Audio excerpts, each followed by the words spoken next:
Hello everyone. Thank you very much to request our invitation. And so we are very glad to welcome Paul Galloway for these online meetings. Thank you, Camille, for having me here. Thank you all for coming.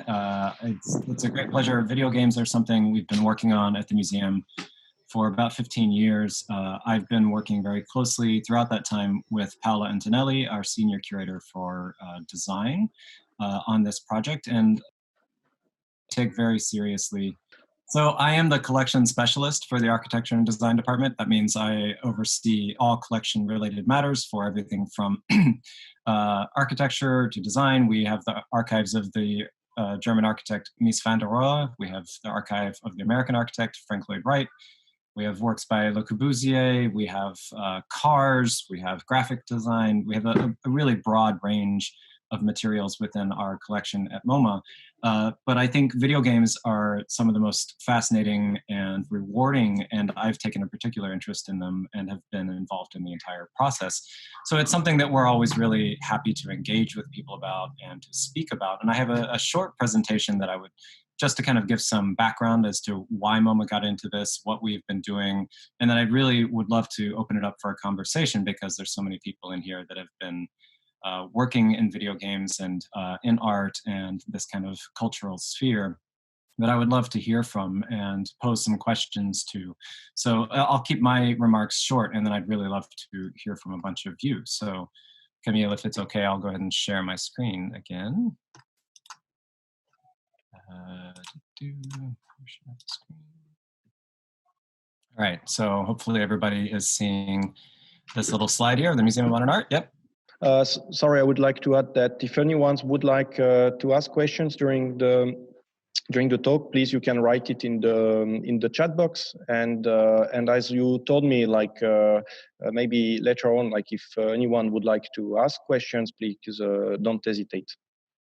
Yeah, definitely. Please don't hesitate. And if I'm rambling on, you can all pretend you're Americans and rude and interrupt me all the time. That's completely fine. You don't have to be polite. We're in a time of great excitement. So let's make this exciting. So as I said, I'm from the Museum of Modern Art in New York. You can also call us MoMA. That's our nickname. But we are here to talk about video games, why MoMA acquired them. We started acquiring video games into the collection in 2012, but we'd actually been working on it for quite a long time, and I'll kind of explain why it took us so long and why this all takes us so much longer than many other museums. But there's a small sampling of some of the games we've acquired, everything from really old ones like Pong and Pac-Man to Tetris, Minecraft, Portal, and we're working on more, and we have video games on view. We're not actually on view because the museum is closed right now, but before we closed, we had some video games on view, and we will have more on view when we reopen. But there, as Camille noted, there was a lot of controversy when we announced this. We were expecting that, and we knew that was going to happen. But we felt very strongly that video games were a natural fit at MoMA, given our history, which I'd like to kind of quickly give you a little background on MoMA's history. Some of you are undoubtedly familiar with MoMA's history, but for those that are not, I can kind of provide a little background. So the Museum of Modern Art was founded in 1929 with this notion that it would be an institution dedicated to the art of our time. So really looking at contemporary work, not kind of being stuck in the past, but really being of the moment, thinking about art that engages us in this moment. And we feel very strongly that if we were to take that to our current time, the art of our time includes video games. It most certainly does. Because MoMA has always been a place of challenging ideas from its very inception. And it's been a place, a home for difficult art. We are not an easy museum. If you want art that is easy, you go to the Metropolitan Museum, you go to the Louvre, you go to a place that's going to shock you with beauty. MoMA is a place that we take great pride in challenging people, questioning what art is, and having difficult art. On the left-hand side, you see the sculpture by Brancusi, his bird in space. when this was imported to the United States, it caused a court case. A legal argument was in place because the import officer wanted to put a special tariff duty on it because they thought it was a work of machinery.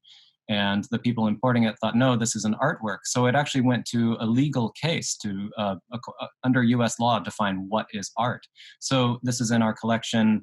Picasso's Demoiselles d'Avignon is one of the great masterpieces in our collection, also was very challenging at the time, or Jackson Pollock's One Number One from 1950.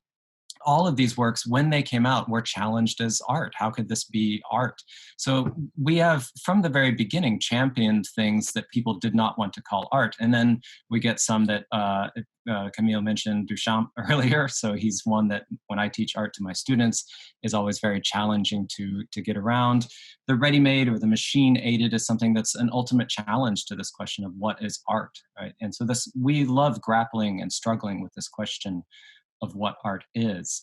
And MoMA, in addition to championing difficult art, it's also been a place that's always been embracing new art forms, particularly art forms that engage with technology, because of course, the 20th century was a time of technological change, enormous technological change, and photography was one of the great art forms that emerged out of that.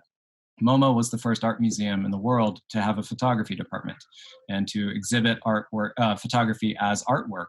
And of course, photography leads to cinema. So we also had a film department from a very early time, and we're showing film as an art form. So we've always been trying to kind of exist in dialogue with the current moment, with technology, and how technologies and new technologies open up the sphere for new creative endeavors. And I think video games are a perfect kind of example of that, of new technologies opening up new creative possibilities.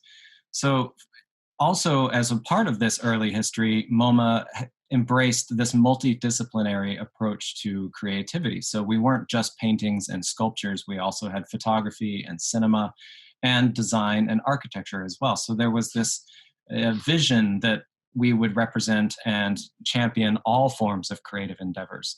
So of course, what you're seeing here is the 1934 exhibition called Machine Art, which was a very polemical exhibition. It took industrial objects like railroad springs, propellers, ball bearings, and placed them on pedestals as if they were Greek statues, and as a way of aestheticizing these things that were ordinarily purely industrial in their makeup. So again, we're kind of opening up this examination of the creative field to include things that wouldn't normally be seen at an art museum. And that leads to the kind of creation of a design collection, which is part of the museum. And I want to emphasize that the MoMA collection is the MoMA collection. Whether it's this Jeep or Picasso's Demoiselles, it's all in the same collection. We treat them all, they're in the same building, they are stored together. We treat them all just very, very closely. But there is a difference between design and art, of course. Design is something that solves a problem, right? There's a problem that is posed, and there's engineers and designers set about solving that problem.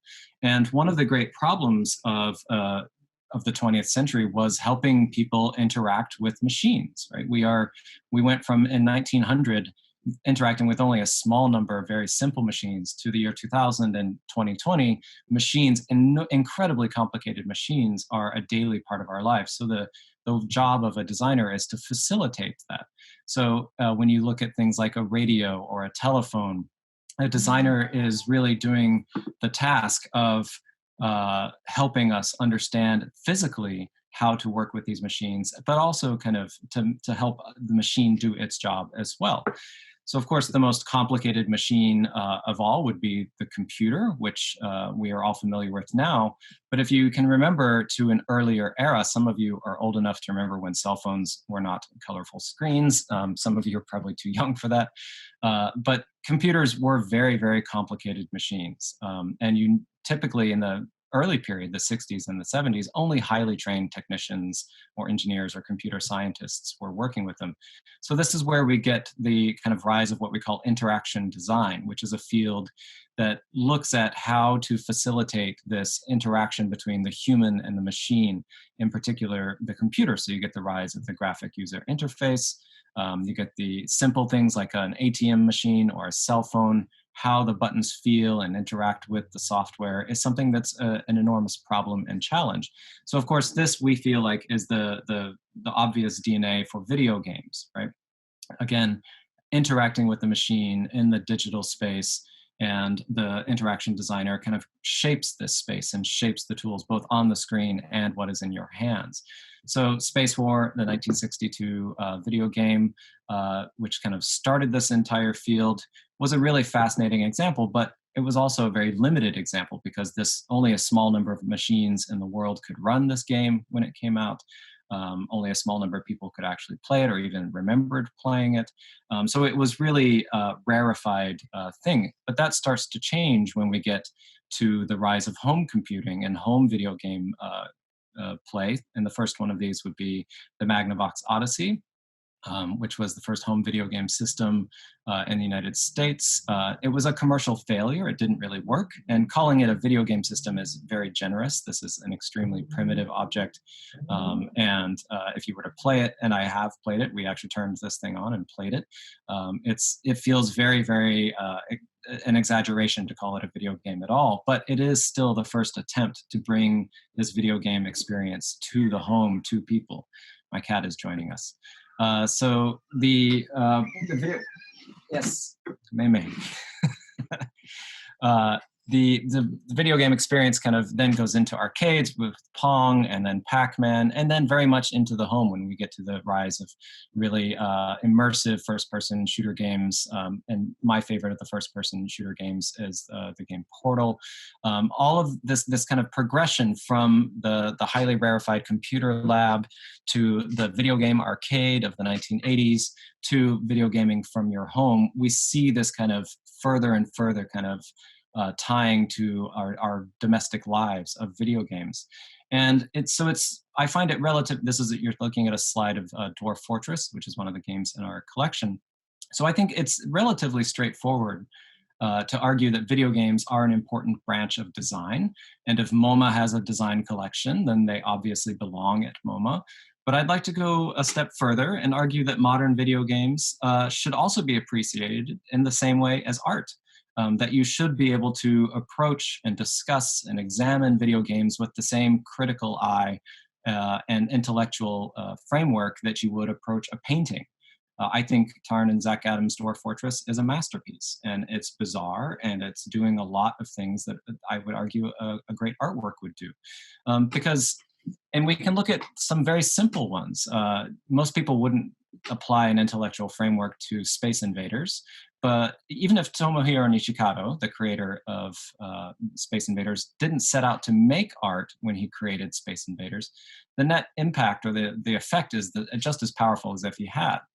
Space Invaders captures a zeitgeist of mid-century Japan that also manifested in cinema and art and architecture and literature, the whole field of post-war Japan. You think of Godzilla and the death from above, the apocalyptic visions of their homeland being destroyed, really speaks powerfully to the traumas experienced by an entire generation of Japanese after World War II, of unstoppable death from above, of bombing, of enemies up in the sky, and of the lonely and ultimately doomed efforts to stop it.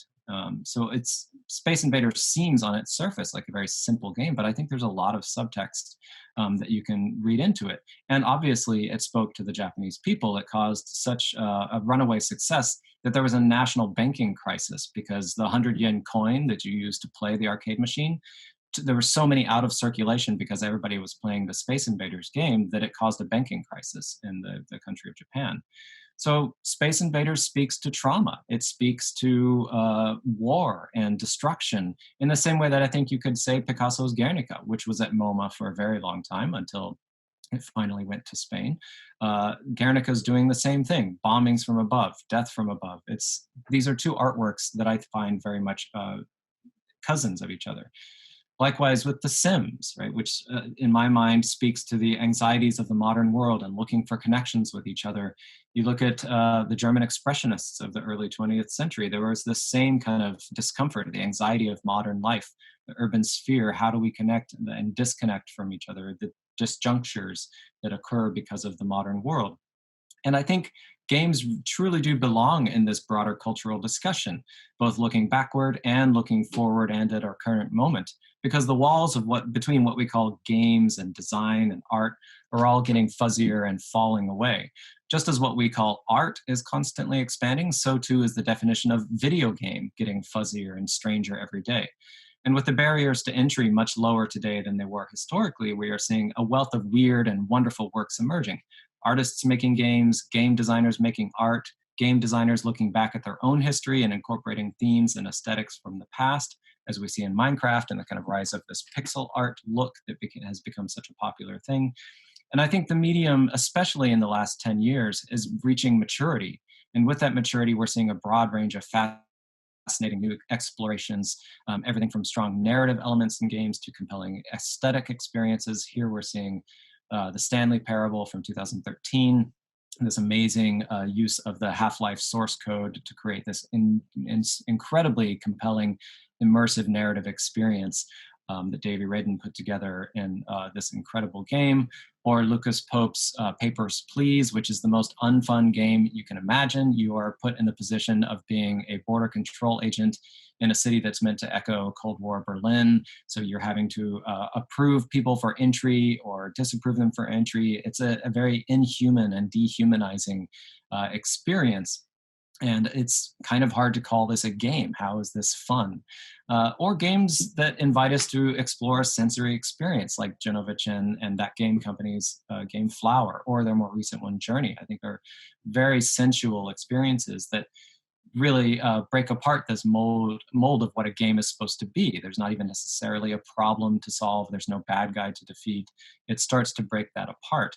And I think in this last decade, there's been such a wealth of amazing games, everything from Monument Valley to Playdead's game Inside, which if you've not played, be aware it's one of the most disturbing games I've ever played.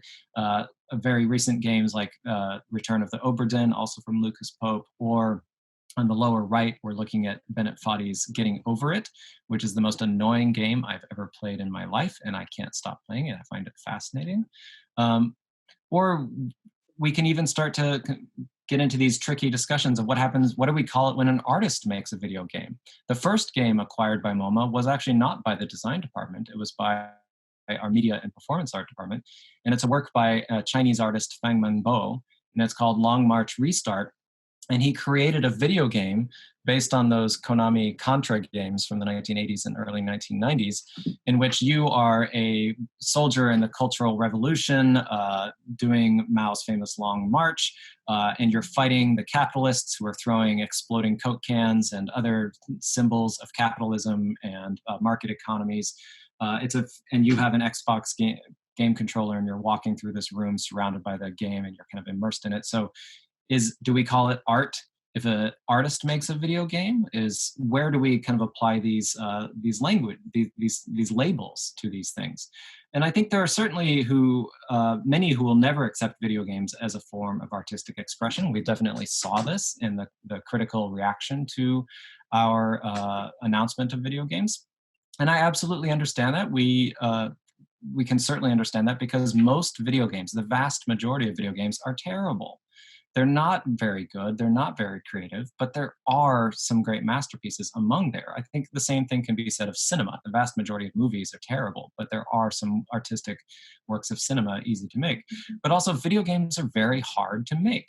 They're hard to make partly because the technology is new. We're still relatively early in this art form, and there's no educational system firmly in place for teaching this kind of literacy that kids would need to learn it.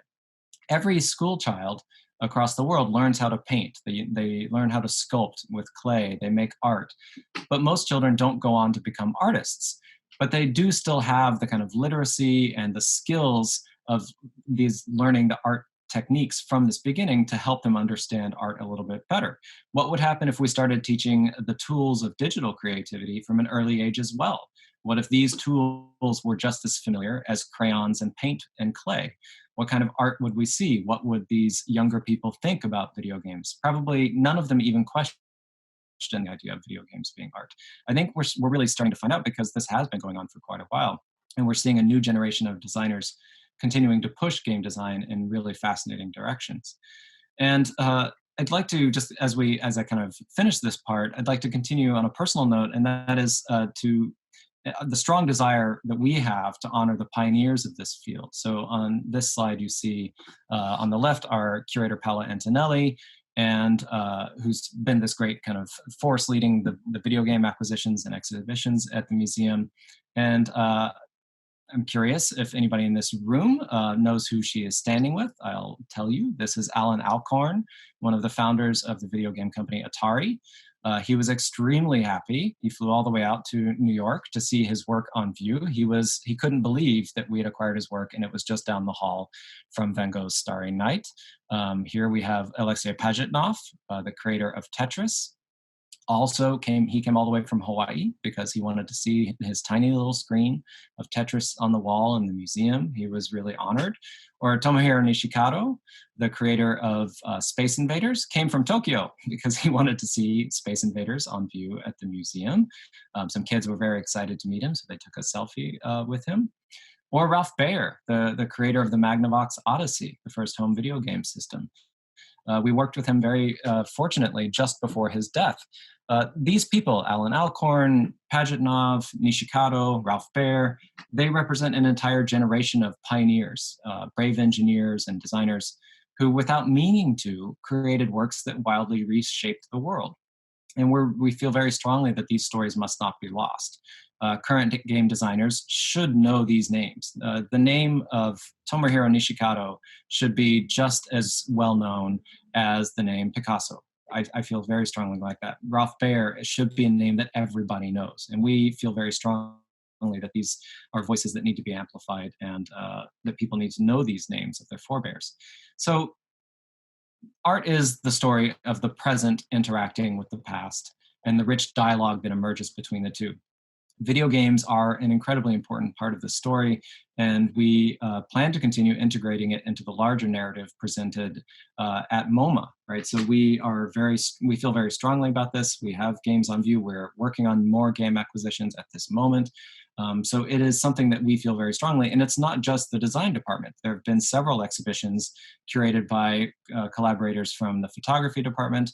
They wanted video games in their exhibitions. By the painting and sculpture department, they wanted video games in. So everybody acknowledges it's not just in this kind of little corner of the museum in the design department.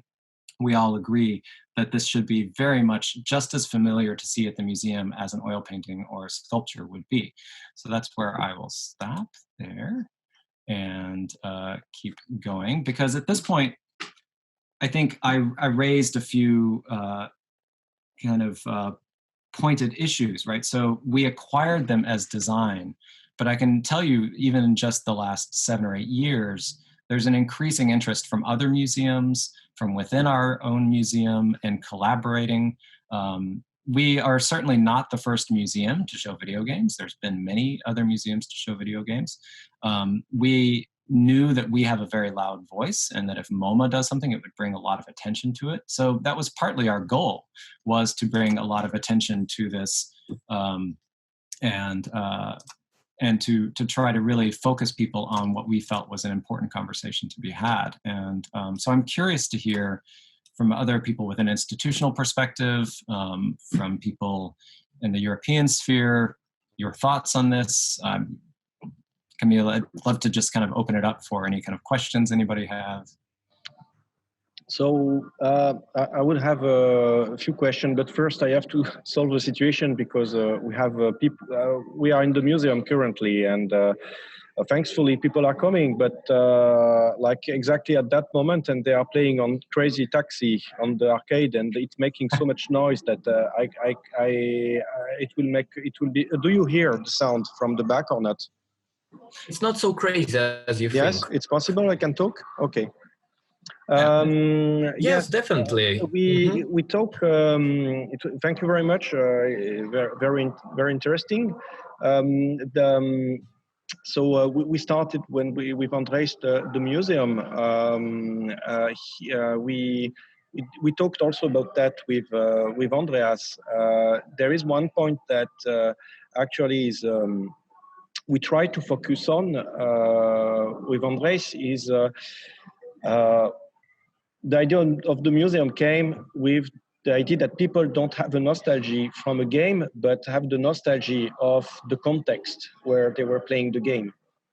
And so of course, so we when we started much more to collect, I mean that the main of the collection is built from donations from people also that like some partnerships that we had with some other people. But so the idea also of the museum is that when people come, so they can we recreate interiors of from a flat. Like, so when you come to the museum, it's like you are it's give the feeling you are going to someone apartment, and we focused actually on the context, so like the interior. So it's interesting that there is a connection, maybe even much more to interior design than video game in itself. So but it has implications to show that games, like as I see on the pictures, how it's shown.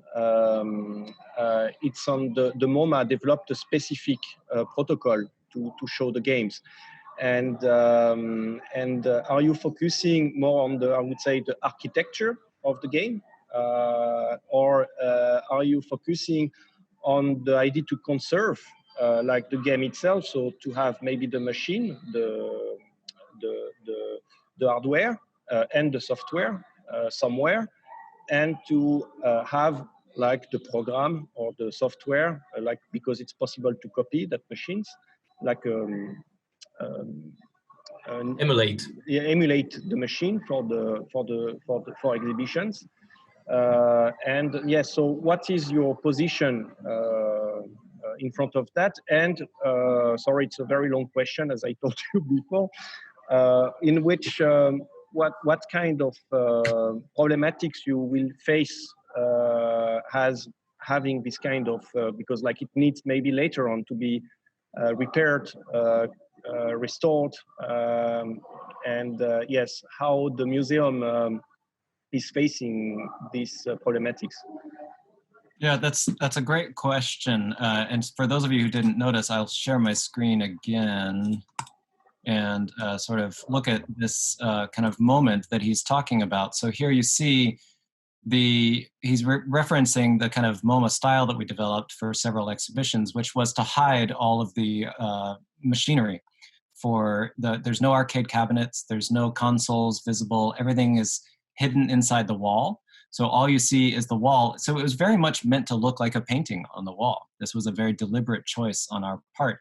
And you'd have these uniform platforms that would have the controllers and headphones on them, because we very much wanted people to step aside and look at the games in a different way, to do something different, right? So we wanted people to focus on the games in an intellectual way. So that meant isolating what you're doing with your hands and what you are seeing visually. So we knew that this was a very kind of radical way to show video games, but it was for several purposes. One was to really try to focus people's attention in a way we wanted them to look at games. The other one was to make it look more appropriate in a museum context. So this was also as a way of pacifying some other people in the museum that really objected to MoMA showing video games in this way. So there's that, because it wasn't just resistance from outside the museum. I can tell you, as many of you can imagine, there was a lot of resistance from within MoMA to us showing video games. So this was also a way of making them more comfortable with it. It also was a kind of practical matter. Arcade cabinets, the original ones, whether it's Space Invaders or Pac-Man, those things I'm sure, Andres and Camille, you've used them. They're like a tank. They're almost indestructible, those things. They're really, really robust. But we simply didn't have enough room for a bunch of arcade cabinets. And we needed something that was fairly user-proof. We get over 3 million visitors a year. And as you know, running your institution, things break a lot. We went through about 4 controllers per day because people would just smash on them. I think it was all the tension of going through the galleries and not being able to touch any of the paintings or anything, they would come into our gallery and immediately all their frustration would come out and things would break. So it was a practical matter. It's an aesthetic choice. It was very much a decision to separate so we weren't supposed to look like a video arcade. We're not supposed to look like your living room where you play these games. It's a very neutral space. But it's also an approach that we used a few times, but we're not necessarily committed to it. We do have arcade cabinets. We do have original consoles. We have all of this equipment. And I think in the future, we might decide to show the consoles. We might decide to show some of these other things. But it was for those first few initial exhibitions that we made this kind of deliberate choice to exhibit them in this manner. You also asked about the preservation and conservation. I think it's important to point out that we acquire games very differently than a typical museum does. We don't just go out and buy a copy of the game. We actually negotiate intellectual property ownership over the game itself from these companies. So whether that's big companies like Atari or Sony or Microsoft or Valve, we actually have a custom ownership agreement, not some license, it's an actual ownership of it, that in many cases means we actually have the programming source code so that we can make our own emulators and not just rely on community-built emulators. MAME and other emulators are amazing, but we can't necessarily rely on that always being there. And developers are making those kind of tools harder and harder to make as well. So by getting the source code, it gives us the tools we need to preserve these things and definitely to emulate them on different platforms 20 years from now, 40 years from now, in a very kind of long-term approach. I have another question. What's happening with Nintendo? So Nintendo was I'm like Ahab in Moby Dick, and I was chasing Nintendo for years. And with all of these cases, when you contact a video game company, you're talking to Electronic Arts or Sony, you encounter a lot of nervous lawyers who don't like the idea of you owning their game, and they can't, Sony can't tell us how to exhibit the game. Microsoft can say nothing about, if I want to put a horribly pornographic photograph next door to Pac-Man, Tato can do nothing about it. And that makes lawyers at these companies very, very nervous. But we were able to get there with all of these various legal negotiations. They took a very long time. That's why we're so slow at acquiring video games.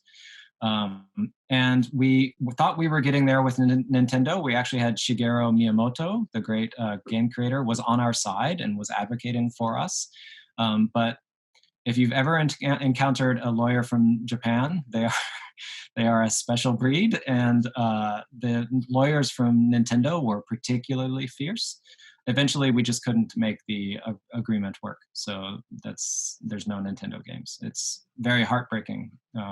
It's extremely disappointing because it would be like having a modern art museum and having no Matisse. But there is nothing special in that because really, even streamers, their videos get banned on YouTube when they play Nintendo games and flagged, and all those stories for many years that Nintendo is not very open to give anything they have, even gameplay from their old games.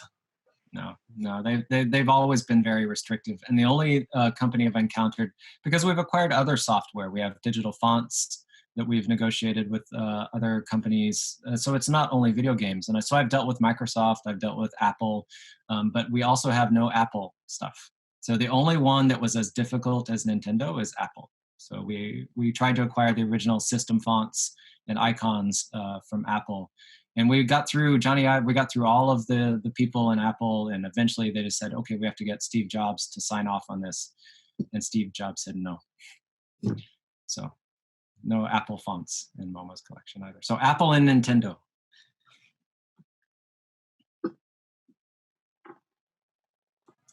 Yeah, very interesting.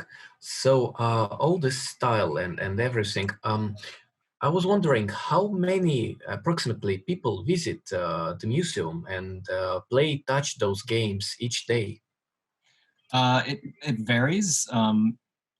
I mean, I'm saying this as if we're in the real world. Everything is different now. As we all Yes, definitely. But before, how to say, the pandemic. before the pandemic and Yeah. the riots down my street, Yeah. we're having a good quiet moment. The last few days have seen my block. Some of the protests have been directly on my street, so we're having a nice quiet time right now. But on a typical year, we get about 3 million people into the museum. Into the design galleries, we would typically get between 200,000 to 400,000 people going through the design galleries. We didn't track exactly how many people played each game, but I can tell you that I saw many people encountering a video game as if it was the strangest thing they'd ever seen and didn't know how to pick up all these, the kind of literacy that we all take for granted. I hand you, Andres, an Xbox controller and your hands immediately know what to do, right? But for a Dutch grandmother in her 80s visiting MoMA, and she got lost trying to find the Picassos, and she encounters Minecraft and she doesn't know what to do, I would be in there and watch these people and be kind of amazed at how much we take for granted, how our bodies are just trained. Our hands know what to do. We know how to navigate video games. And I can tell you that by the number of controllers that were broken every day, that it was a lot. It was in a busy time like December, you could easily have in one day 40,000 people come through the museum, and have thousands and thousands of people go through the design galleries. It was challenging to keep those things operating. I feel like we were keeping video game controller manufacturers in business for many years there, by buying so many of their controllers. Yeah, that was the next question. Yeah, because I was wondering how many really controllers just get broken, because we have like 1% of the visitors that you are talking about. Like sometimes we have 10, maybe 50 people per day. So it's a small place, and that's why we can make those living rooms and we can put those consoles in open just in front of the people. But I do understand that with the numbers of people coming to your museum, it's just technically impossible. So yeah, I was wondering, do you have anyone like a technician who's looking after the machines, trying to fix those controllers? Because constantly buying the controllers, it can be quite expensive.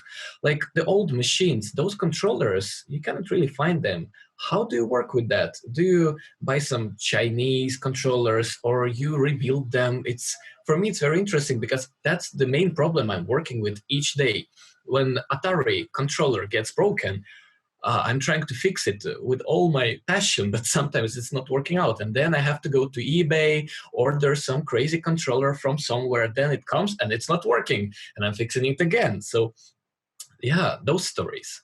Yeah, they're definitely a challenge. I can tell you that almost all of our games that were older, anything before the year 2000, was running on an emulator.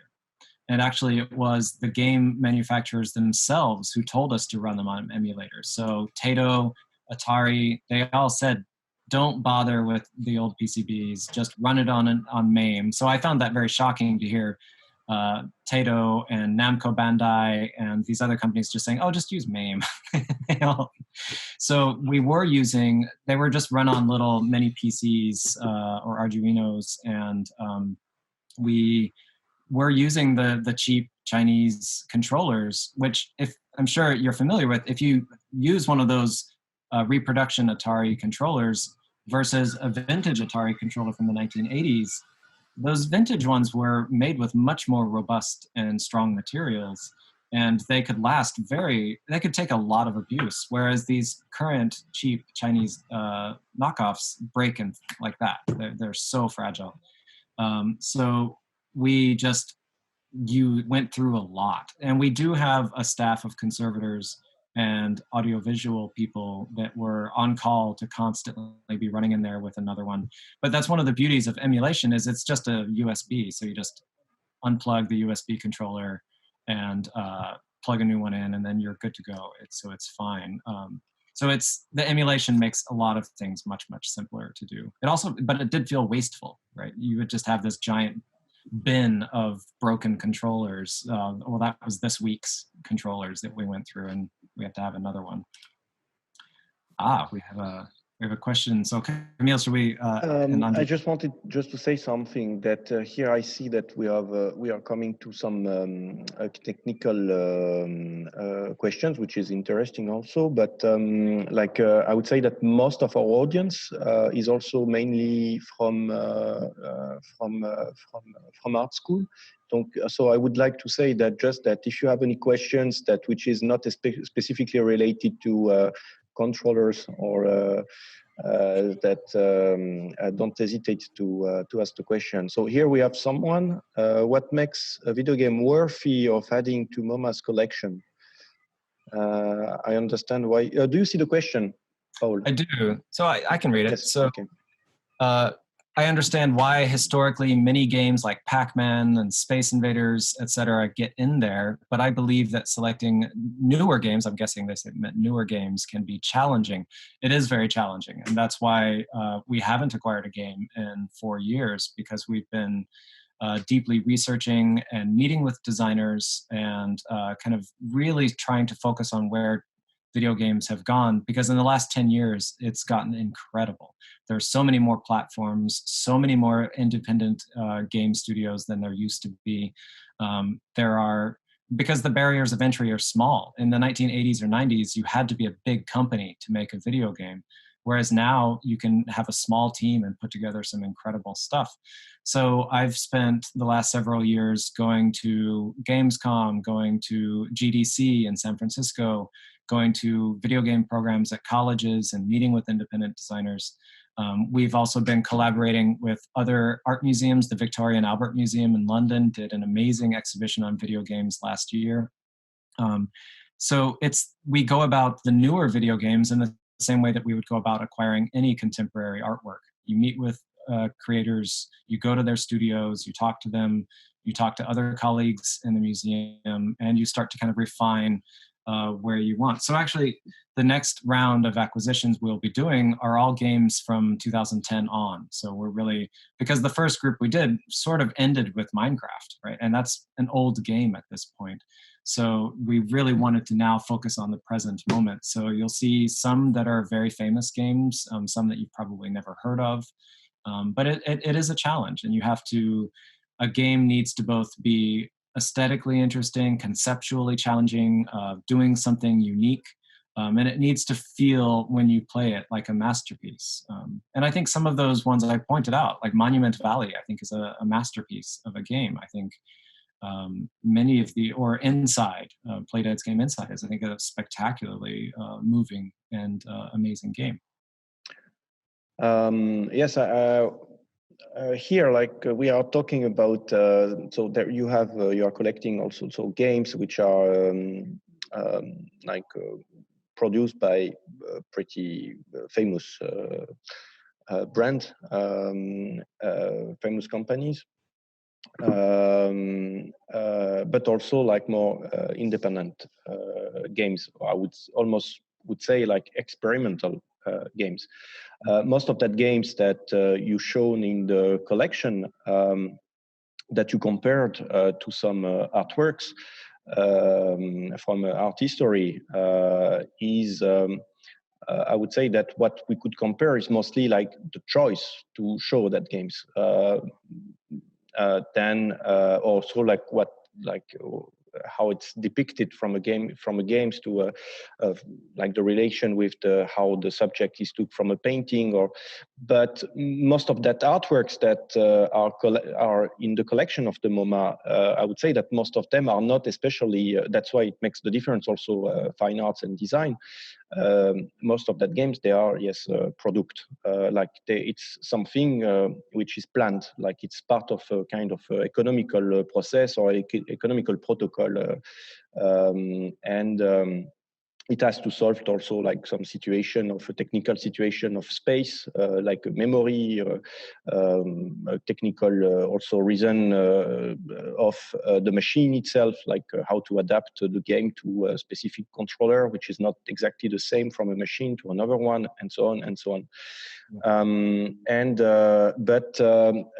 What about a game which is developed by an artist that have no which is not a command, which is not a product, which is like an initiative by the artist himself, which I would say that it's from the very beginning, start from, it's an art initiative.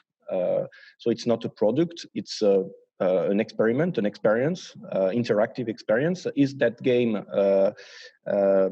you have to be in charge to have a scientific approach to that game from the design, interactive design department, or this has to come to another, I don't know if it's the proper term, but another service of MoMA or another person, another specialist that have to consider that game or to this work of art? I think these are good questions, and it's part of why, when we've been going through this whole process, we've been in very close conversation with our colleagues in the film and cinema department, because I think if you think of the film industry and the video game industry as being kind of similar in their structure, right? They're collaborative enterprises that take a lot of voices. They're inherently commercial. They're not tied to the art world at all. They are really commercial enterprises that exist outside of the art world altogether. So we've always been in close conversation with the film department on these things. They've always been very interested in video games as well, as a lot of filmmakers are very interested in video games. So we are in constant conversation with, it's not just the design department. I think a key distinction I would say is that the design and architecture department took the lead on this, but it is an area that the entire museum is interested in. And we have conversations with paintings curators, film curators, performance art curators, and to really kind of broaden this. And then I see, I'm just gonna go, there's another great question that I'm going to read and then answer this one from Paul Harden. Yes, Paul Harden question is very interesting too. Yeah, well, this is a great question. To me, this is a small historical collection. How do you feel about the separation of these games from their original hardware and controllers, reducing their full artistic impact as experiences? With the challenge of selecting games, does MoMA have any ideas for curating larger experiences like RPGs? These older video games demonstrate art and hardware of a zeitgeist well, but how might a deeper experience and collection of feelings be captured and displayed in their same original value? Something is lost when you cannot be immersed over time. You're absolutely right. I always felt very uncomfortable with the fact that there's a lot of games we can't really make playable in the galleries. When we showed games like The Sims, or we had a massively multiplayer online game, EVE Online, you can't just sit down and play EVE for 5 minutes and get any kind of appreciation for that. You can with Tetris. You can play Tetris for 5 minutes and you've got it. You can play Pac-Man for 5 minutes and you've gotten it. But there's many, many games, some of the most fascinating ones, that a museum is really not well set up for that. And I think there is a lot of interest in presenting them in a different way. We did it one way for several years, but we are very much thinking of a way that more closely honors the experience of the game, because it is a time-based medium. In the same way that cinema is a time-based medium, you have to sit through the entire thing to really accurately get a grasp of that. And there are some films like Andy Warhol's Empire, which is 24 hours long. And we actually find ways at the museum to accommodate people doing that. There's another work by a contemporary artist named Christian Marclay called The Clock, which is another 24-hour piece. And we actually make the museum open for 24 hours whenever we show that piece. So I think, and there's other curators I've talked to at other institutions that really start thinking of video games as a performance, right? That they don't exist in a vacuum. They really are a social performance, and that we have to find some kind of way for a museum to honor that. Because if we don't, then we're going to be stuck with just showing Pac-Man and Tetris and games like that, when we really do want to try to honor some of these more complicated games. So it's something we're very much thinking about. As far as the hardware and the controllers experiences, I mean, that's another one that we have been struggling with. I want to emphasize that the way we showed it in 2013, 2014, 2015, was not the only way we're going to show it. We have a Pac-Man, we have cabinets, several cabinets, we have original hardware and controllers, but we always are struggling with balancing the desire to show them in their proper context, but also the realities of being a museum in Midtown Manhattan that gets 3 million people a year. And that if I put out my precious Magnavox Odyssey that Ralph Baer himself made for us 2 weeks before he died, that box will be destroyed in 10 minutes by our public. When we make furniture for the museum, when we select furniture, we often joke that it has to be prison grade. So it needs to be just as robust as if we were putting a chair in a prison, because the abuse that people put on these things is extremely limiting. So, hold on, Paco. This is my cat Paco has come to join us, right? So I think there is a limitation to how a museum can do it, because let's be honest, a museum is not the proper place for a video game. A painting, the natural home for a painting, right? Its proper environment, like take a tiger and release it to its proper environment. The proper home for a painting is on a wall in a museum. The proper home for a video game is not in a museum. So our very standpoint is in a way kind of flawed. We're not the right place to show these things. But what we can do is bring a lot of attention to them and get people to start thinking about them. And hopefully they'll watch the demo that we made for EVE Online and be fascinated by it and then want to go home and play it. That's kind of the best we can do in a lot of these instances. It's maybe not possible to have a whole suite of couches and a bunch of consoles and people can come in and play EVE whenever they want to, or play The Sims, or play Civilization, or whatever they want to play in our museum. Maybe that's possible in certain limited circumstances, but there's going to be certain limitations to what we can achieve as a big, busy museum. So, Mikhail, let's see what you've got. So, seeing as games are an increasingly diverse medium existing across a variety of platforms, how do you feel about preserving and curating non-PC console games? I'm thinking of handheld games, smartphone games, programmable calculator games. You just dated yourself, Mikhail. Programmable calculator games, airplane seat screens, things like Simon, the memory game, Dance Dance Revolution. Actually, one of the games in our collection is Snake, which was developed for Nokia, for the Nokia cell phones in the 1990s. Mikhail sounds like he's old enough to remember those things. We actually acquired that from Nokia. They sourced a wonderful vintage Nokia cell phone from 1996. And it is my dream to have that cell phone on a wall and people can come up, and the screen on those things was this big, right? It was a tiny little screen. And I have dreams of a long line of people queuing to go play Snake on a Nokia cell phone. So we're certainly not limited to PC console games. And especially in the games that we're looking to acquire now, there's so many things that exist on, they're designed for tablets, they're designed for iOS or Android or all kinds of platform, open source, the Flash games, the browser games. There is, you're right, we're so diffuse at this point in what kind of platforms games can exist on. So we're very much interested in that. Dance Dance Revolution would cause a riot at the Museum of Modern Art, so we're not going to do that one. That would be a bad idea. But Simon the video game, I mean, that's the memory game. Mikhail is taking me back to my childhood with all of these things. Calculator games, programmable calculator games. Oy. So I know we're, I think you're sorry. Like, it's interesting that Mikhail asked the questions and you mentioned Flash games.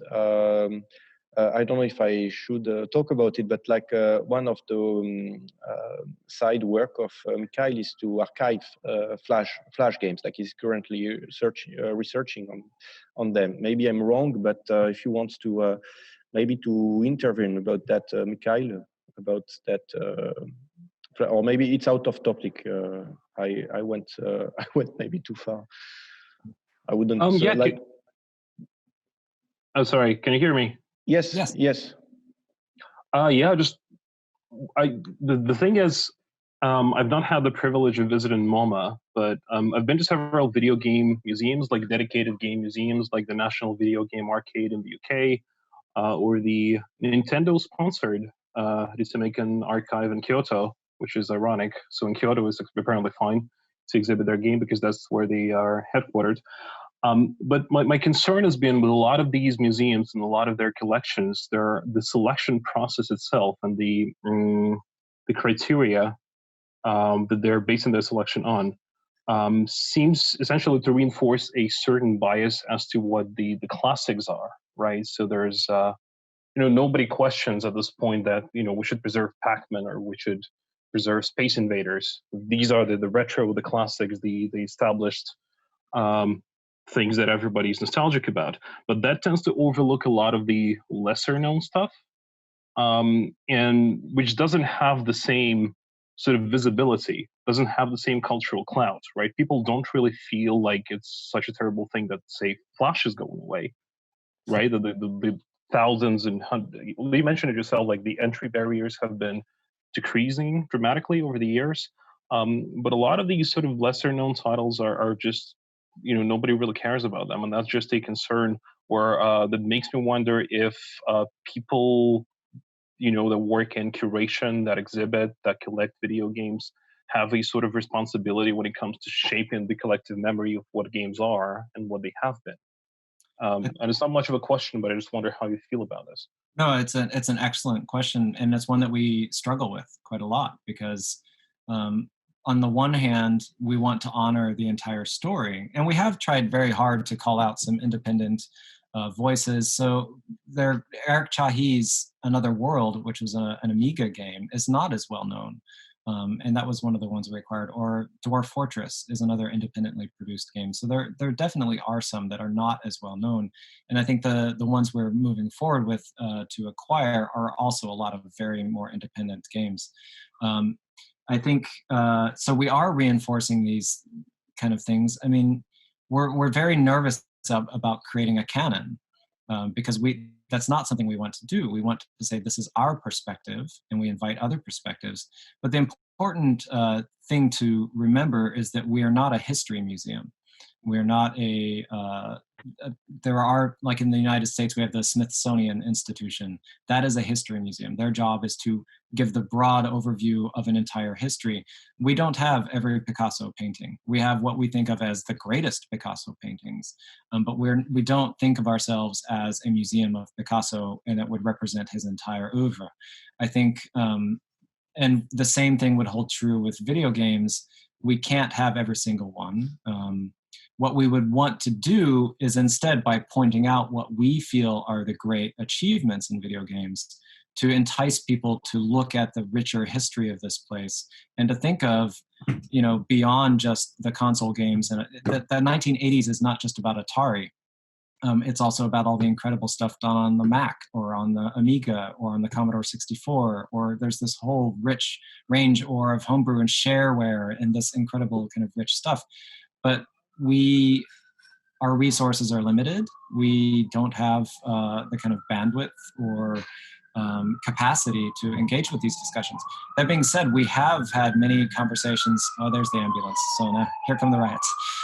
We have had many close conversations and collaborations with the Smithsonian here in the United States and the Library of Congress, which is another institution in the US that's looking into games preservation. The Library of Congress in particular was very actively getting into this field and actually starting to hire some people into documenting game history and looking into this. But that all stopped in the end of 2016 with a certain election, so that's no longer happening. And I think what I would want to see is more kind of collaboration between art museums that are much more limited in their scope, like MoMA, and historical institutions like the Smithsonian or institutions in the UK or France, or computer history museums, like in Berlin, the Computerspiele Museum, or the Computer History Museum out in California. And it's through conversations with institutions like what you guys are doing in Estonia. There's a similar institution in Oakland, California called the MADE Museum, a fantastic group of people out there. And I think I would love to see conversations between small video game nonprofits and collectives, big art museums like MoMA or the Victoria and Albert Museum, and also big history museums, because that's really, you need all of them. You need the ones that can handle the big scope of history. You need some that can do the kind of limited curation, and you need some of the small ones on the ground engaging with people and educating people about video game history. I think you need all parts. Let's make it. Yeah, let's do it. Okay. Yeah, thanks so much. I have another one. As a side note, it was great to see that you have Dwarf Fortress, because that was not a game I would expect to see in a major museum. So that's quite different from what I've been seeing from the video game museums, except LVLup, which has been quite experimental and quite focused on the original and the pirated history, which has been overlooked. But you've been listing all these possibilities of collaboration between different kinds of institutions. And that made me wonder, do you think there's room for collaboration between institutions and amateur preservationists, right? There's a lot of communities online. Some of them have suffered because of Nintendo and the likes of them. But they've collected a lot of metadata. They've done a lot of sort of, grassroots level curation and stuff. So there's a lot of experience and knowledge there. And do you think there's any viability in working with these guys? Is that even feasible? We have on a very local level with some of the New York community on that kind of level. So at the university here, NYU, the New York University has a fantastic game center. And they also have a wonderful computer science department that we've engaged with on, and we actually got permission from Valve to take Portal as a case study, to actually go through the commented source code. So we have all of the commented programming source code for Portal, to go through it line by line and find and kind of reconstruct the history of how this game was put together. So we've done it, but it still has to be a kind of, because we had to make a lot of assurances to the intellectual property holders, so in this case Valve for Portal, we couldn't just hand it to a hacker collective because then we'd be sued. But we could work with what were authorized outside groups to kind of collaborate with these things. So I think we would want to. There's always going to be limitations, because a lot of these organizations you're talking about exist on kind of the boundaries of legal activity. And this, of course, varies on whether you're in the US or the EU or in Asian countries. So personally, I would love this to happen, but I can tell you lawyers at MoMA are very nervous because we are a big famous museum with a lot of money, and we're a favorite target of lawsuits, especially in the United States. People love to come to us to raid the money that we've got. So, but I think we are definitely looking into and doing some unofficial kind of collaborations. I can tell you that the Victoria and Albert Museum in London, we've done a lot of kind of cross-pollination and thinking with this, and the Cooper Hewitt Museum here in New York, and with NYU, and there's another one in a couple of other collectives here within New York. I think will be a little harder to do internationally just because of the legal implications. But good question.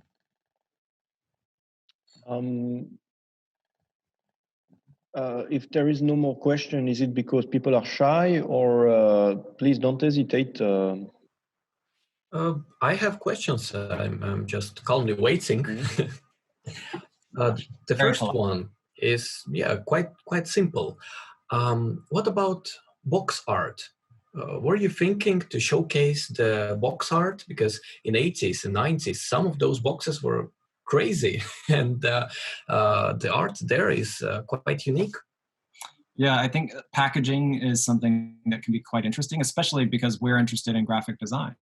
We also, the same department as we have posters and packaging, great design. We do have some of the packaging for some of these things. We've not shown them yet, but it kind of varies. So for certain works, we have a ton of packaging, but I also feel like if we were to do it, we'd want to show people stuff they're not familiar with. So I don't know what would be gained by showing the packaging for Pac-Man or for the Atari console version of Pac-Man. But I would be very interested in showing something a little more rare, like Eric Chahi's packaging for the Amiga version of Another World could be quite interesting. We haven't done it yet. But they were quite different for European market and Japan and America. Even the names of the games were different, and sometimes the box art can be so drastically different, like Mega Man. I know that in America, in North America, the packaging was very different from Europe and Asia. So maybe like a bit of history again, but still it was quite different in different regions. Not only American art, but just like showcasing the diverse packaging around the world, maybe. Yeah, and that could be a great way of introducing the kind of idea that video game cultures were in a way very hyper-local, right? Japan had a very specific scene and use of video games versus what was in, and even within the US, the kind of video game scene in California was very different than the video game scene in New York. So I think packaging can be a really fascinating way to get into those kind of local, unique cultures that develop specifically in the Eastern Bloc of Germany, for example, before, while it was still partitioned. I think you're right. It could be a fascinating way to get into some really interesting discussions. And the second thing was prototypes. Even Sonic 2 had a lot of prototypes, and even in the first version that is online on internet, on different websites, you can find different levels, music that was quite different. And were you thinking about showcasing at some point some of those prototypes, and then next to the prototype, the final version of the game? And some of them can be really, really drastically different. I can tell you from experience, video game IP holders are extremely nervous about showing those kinds of things. The Victoria and Albert Museum's video game exhibition did show some of that stuff. It was really great. So they had some for The Witcher. They had some for Journey, that game company's game Journey. And I think it's an extremely wonderful way to get people to understand the process of how video games are put together and the kind of trial and error and the creative discipline of it. I would love to be able to do that.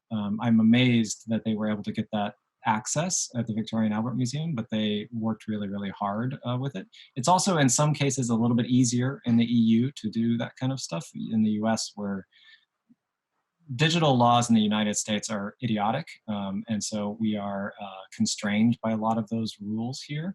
But absolutely, I would love to show prototypes if I can get these companies to agree to it. And the final one from me is that what's the limit of space? So how many games you still can fit into the museum? Do you have any restraints in the space? Well, no, not really. We have some very gigantic spaces. It's just a question of how much space do we want to get out. I think the most we had out on view at any one time was 20 games at most. And right now we've got one on view. We'll have more on view when we reopen.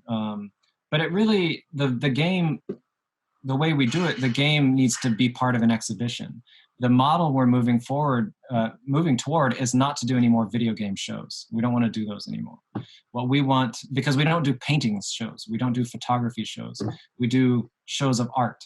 So we want it to be a very normal experience to be walking through the galleries, looking at Dali, looking at Matisse, and then here's Nishikado, and then here is Dwarf Fortress over here, and to be completely normalize this and to make them part of exhibitions that are thematic or about specific countries or specific time periods, and to really stop what we feel is ghettoizing video games and only looking at them in isolation. We want more and more of these kind of cross conversations that happen between different mediums. So the only limitation is the willingness to have them out there, but I can tell you that there's a lot of interest in having them out. Do we have a display on VR games? If not, do you plan to have one on the future? VR games make me sick, so I don't know. I also don't know if VR has reached its maturity yet. I've yet to encounter a VR game that was really as moving and powerful as a great game like Shadow of the Colossus or something that just moves you to tears. I've yet to encounter that kind of powerful experience in VR. So there's no objection to it. But I don't know if the great masterpiece has occurred yet in VR. And technical complications, yeah. I have an anecdote to say also that when I start, before the museum, I made some experiment at my studio, like instead to show the artworks. I was transforming my studio as a video game, like a video game lounge or something. And at that time, we didn't have the Atari, so I installed an emulator of Atari, and I was running Pac-Man on it. So as the Atari version of Pac-Man. And I started to realize that actually, so the only controller I had was a USB Xbox controller. And I realized that, but there is something wrong. How Xbox 360 controller is actually managed to make works Pac-Man? There is like almost like a half a century in between, and actually it's like. And then I just realized that, but it didn't evolve at all. Like it's just the same. It's the same thing. Up, down, right, left. Okay, maybe I'm going too far, but I really enjoyed that idea that at the end, finally, it's the same thing. It's basically the same thing, but I think there are certain games that you really, there's some games that have spin controllers, right? You're supposed to spin a knob or a ball that you roll over. That I feel like there are certain kind of controller experiences that really should be honored, because a video game is a meeting of the body and the screen, right? And that's your eyes and your hands and the screen. And what you are doing with your hands needs to be close enough to the original form for it to.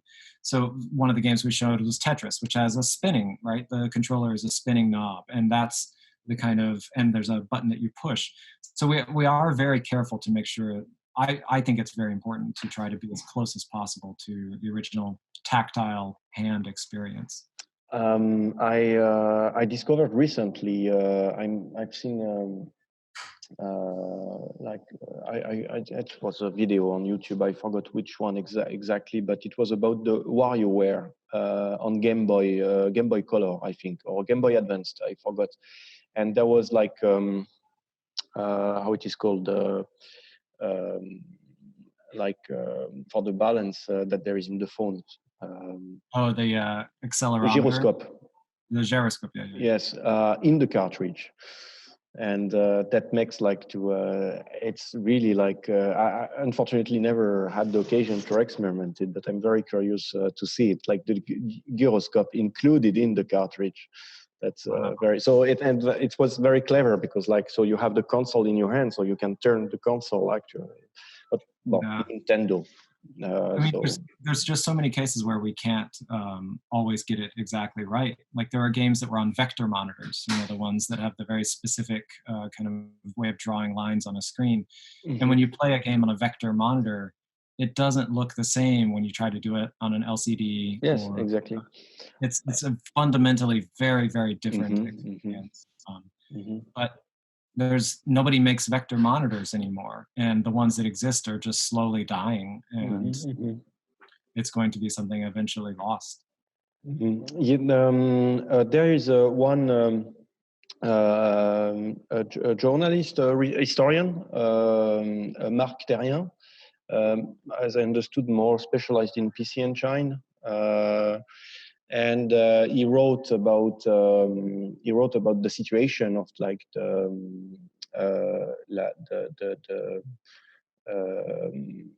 fact that all that machines, consoles that will some days die. It will maybe some days we will not be able to repair them. That's the reason I would say that emulation is it's something very good in some point, because like the software at least is saved. What is not saved is the whole the interface which is developed between the player and the screen. If it's died, it's died, and what will remain is actually it's all that social networks managed to like this video witnesses like a video game Angry Nerd video no, what's the like Cinema Sacre guy that like all that people the of course he's not the only one, but it's the one I have in mind, but like all that kind of people that was describing, even if it's played, even if it's a comedy, even if it's there is not in a scientific degree or in a research program, or actually that demonstration of the game, explaining a gameplay, which is an interesting way. Like you cannot play the game, you are not playing the game. You are in front of a description of a gameplay, but when that game will disappear, that will be it's what will remain of the game. It's a very interesting. Yeah, no, I think it's a fascinating one. It's a fascinating idea that video games are a performance. So the same way we would document a theater play or a modern dance piece, and it's as much about the audience as it is about others. And we did do this for one game that has no code. The Magnavox Odyssey is not software; it's hardware. It's an analog system. It's extremely basic, and eventually it will break. So there's no code for us to preserve for that thing. So for the Magnavox Odyssey, we actually did a performance and documented it. I played somebody else, and we played it for a while. We documented what our hands were doing with the controllers, how it felt. We talked about it. So we created a documentary of that. And I can completely imagine us doing that for some of the games that become more problematic to preserve, especially the ones that are less famous. And that have less documentation on them. So we have one more question, and then unfortunately I have to go after this last question. So from Paul Hardin, we say, what legal troubles does MoMA face with interactive media in general? Current legislation believes video games cause violence, yet there is immeasurable positivity in learning through games. Obviously, MoMA can't display Grand Theft Auto or something inherently violent to younger crowds. Yes, we could, actually. How does MoMA balance curating art and potential important conflicts, rather not the medium in this particular, in this modern climate? I can tell you that anything that we show at the museum, we have the legal right to show. So there's no, we don't show it unless we are legally allowed to show it, because we are so carefully monitored by the state and by the city governments. And I agree that there's an enormous positivity to be gained from games. I absolutely believe this. And the legislation has become more loose in the United States as far as what is allowed on games. At MoMA, we show works regularly that are quite challenging for our viewers to see. Works that depict violence or sexual content. We do tend to put warnings on galleries so that parents know if they don't want their child to see something, they know to expect it. But we believe in pushing our viewers. We're in a way more like a European institution in that. It's almost like a European museum found its way into the US. Not many other US museums would take the chance on some of the controversial work that we regularly do exhibit at this place. And then I think as far as whether we would show Grand Theft Auto or something inherently violent, only if it's really a masterpiece. Grand Theft Auto is fun. I don't think it's a great masterpiece of video game design. And I do kind of object to some of the content, but in a way it's what people do with the game that's more objectionable. It's not the game itself. So if we felt a violent game was worth being here, we would have it. We did make a particular choice with first-person shooters to highlight Portal, because I actually think its subversion of the first-person shooter genre into this very clever puzzle game was a brilliant stroke. Do I think it's as good as Half-Life? I don't know, but it's kind of a cousin to Half-Life. It kind of grows out of Half-Life. So yeah, we're not legally bound by these things. It's more about the boundary is more, what do we think is a successful game? What is the exhibition that this belongs in dialogue with? That's the limitation in our, as far as we're concerned. But then I have to stop because I have another meeting. Thank you very much, Paul. Thank you everyone to came. And I hope, Paul, that we keep in touch. We had this situation of outbreak that made a lot of things slower, especially this exhibition that we had occasion to talk some times ago. We're still discussing with Philippe from MO5 and Andreas and other structures from FGAMPS that would like to be part of it later on. So next talk we will welcome Morgan Stricot from the ZKM that will talk about question of restoration of new media equipment and artworks as well. Goodbye everyone, and thank you very much. Paul, thank you so much for your time, and see you another time. Thank you so much. This was a fascinating talk. Everybody stay safe and stay well.